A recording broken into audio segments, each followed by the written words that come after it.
July 14, 1789. A date that would echo through history. Not because of a great battle between nations, but because ordinary people stood up.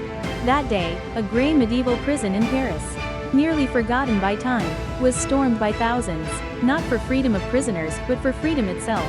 This is the story of how the storming of the Bastille became the spark that ignited a revolution and shook the world. By the late 1700s, France, once the cultural beacon of Europe, was crumbling from within. A bloated aristocracy lived lavishly in Versailles, while peasants struggled to afford a loaf of bread. The tax system was absurd. The richer you were, the less you paid. The harvests had failed, debt soared, people were hungry, angry, and desperate.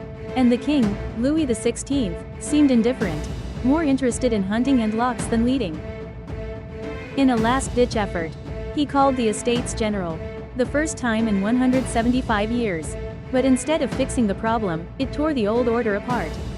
The Third Estate, representing 97% of the population, broke away and declared a national assembly, claiming they were the true voice of France. Paris was a city on edge. Bread lines grew longer, while whispers of counter-revolution stirred panic. Royal troops began surrounding Paris. Were they there to protect order, or to crush the people? The people feared the worst. They needed weapons to defend themselves. They raided armories, blacksmiths, even churches. And then they remembered the Bastille, an old fortress that held gunpowder, and more importantly, a symbol. To them, the Bastille wasn't just a prison. It was the iron fist of monarchy, looming in stone. On the morning of July 14, thousands of citizens, some armed, most not, marched to the Bastille. They demanded the release of gunpowder.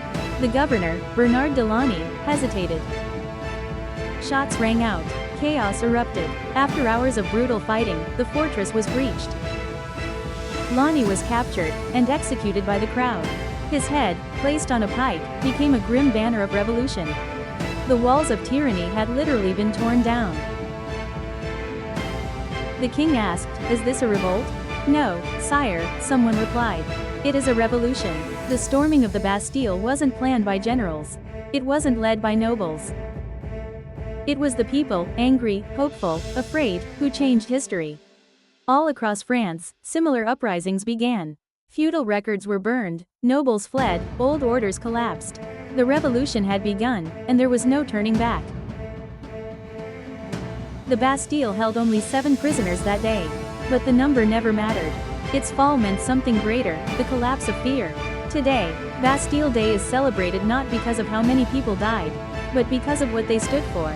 Equality, liberty, brotherhood. The revolution would get darker, bloodier. But on that July morning, hope marched through the gates of a fortress. And history was never the same.